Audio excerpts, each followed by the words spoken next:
So I'm Professor Coolidge, and I'm the Director of General Education, and I'm a professor here at Eastern Michigan University.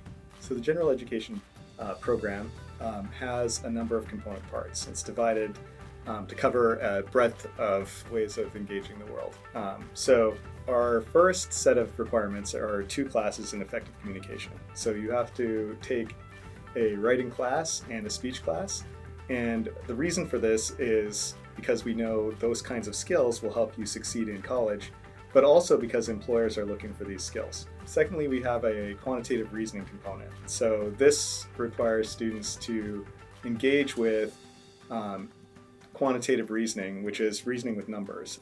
It allows you to do stuff like navigate leases or pay rent or manage your stock portfolio.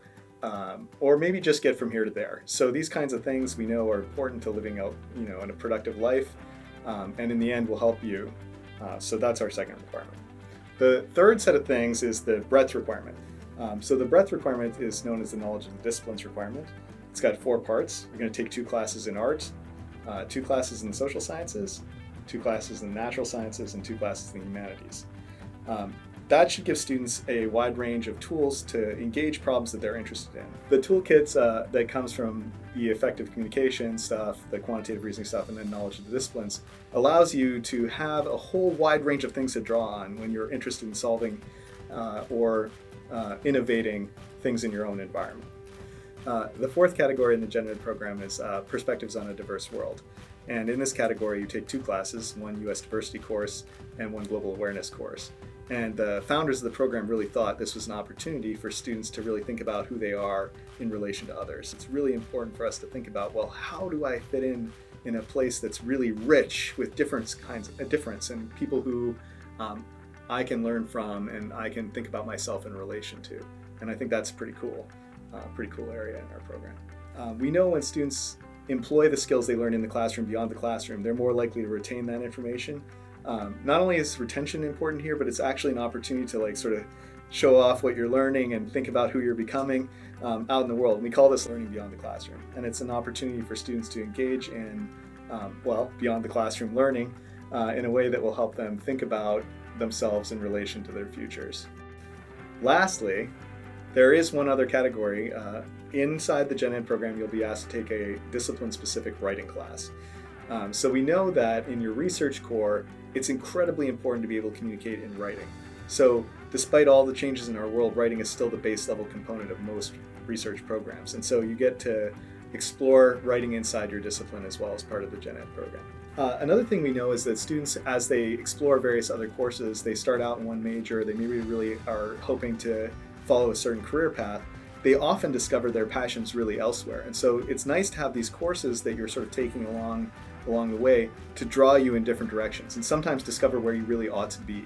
So while I think it's really important to have a goal and really be aimed at something when you're pursuing your degree here, it's also important to explore and remember that these opportunities may never be open in the same way again. And so you might find yourself along a new path thanks to a Gen Ed class. You might find yourself in a major you've never even heard of. And that's a really exciting idea, right? The idea that look, I'm still sort of learning about me and I'm learning about my place in the world. And all these things are open to me around me thanks to the Gen Ed program. And I'm able to sort of move around. And I think a lot of students actually do find their way somewhere along the path as opposed to where they started. I think there are 3 main ways that students can navigate the program most effectively. So the first is professional advising or academic advising. So when you come to Eastern or you're at Fast Track, you're going to meet all these advisors, and those people really understand how to help you get started on your route through here. The second way you can get information about the general education program is in your research core. So in your research core, you're going to find that you have faculty advisors, people you work with on your major, or people who are really invested in careers you're interested in. Those people are also going to be able to advise you on courses that might help broaden your horizons or help tailor something that will fit better with what you're doing. So you're going to find advising among faculty. Lastly, and sometimes the best option is just to contact my office. So we work primarily by email. Our email address is generaleducation@emich.edu, and I encourage you to email me because my office can often answer your questions about Gen Ed and be a point of contact for referring to other places. You really want your degree to serve you, and your major is just part of that story. There's all this other knowledge out in the world that really brings home why you're following this path or that path. And it allows you to sort of move over or around and build a degree that moves you into what you would like in your future.